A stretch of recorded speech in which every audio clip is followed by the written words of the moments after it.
I remember falling over it in year 3, so then I was like, never again, it's not for me. I was very traumatized.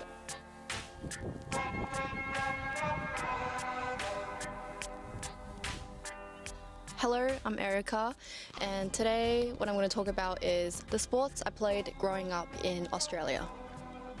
I feel like this is a video that I've been really meaning to do because through the years of growing up in Australia, I've always had a bit of an identity crisis at times, and sport is something that helps me identify myself because there's no race in sport. I feel like it's only if you're a good player or not. I first came to Australia when I was 7 years old from China, and basically I've been in Melbourne my whole life, and it's been great, I would say. Growing up in Australia, sport is something that is very, very accessible because you'd have all these swimming events, athletics, sports classes, inter-school sports, and it was just something that you couldn't avoid, and the atmosphere was very encouraging for it. I would say half the people in my classes probably did a sport of some sort or did some sort of out-of-school activity. So the very first sport, my main sport when I came to Australia was tennis. There was this tennis club right across from my primary school, and I remember just being really intrigued by it when I walked past, and I was like, oh, I want to be a part of this.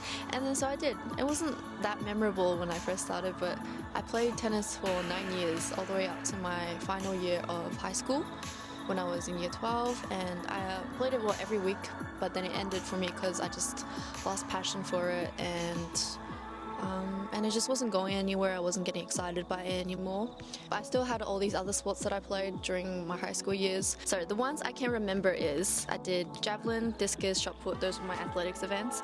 I also did a bit of like relay and running. I remember falling over it in year 3, so then I was like, never again, it's not for me. I was very traumatized. And then also I did a lot of AFL. My highlight was that I got to play rock once, and then a lot of badminton, many friends from that, table tennis, swimming, and then I got into dancing. After that, uni came around and I was ready to get into another sport, another main sport that I would really commit to and try to get good at. And that sport ended up being volleyball.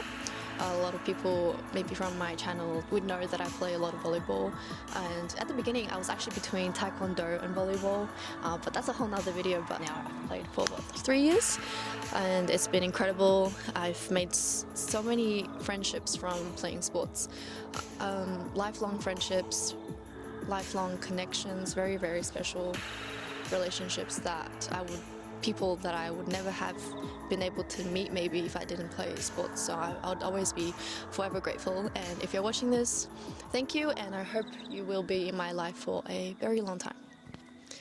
But yeah, the other thing is sport. It teaches you a lot of values.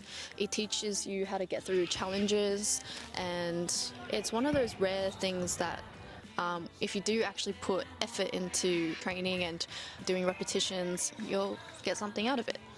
Yeah.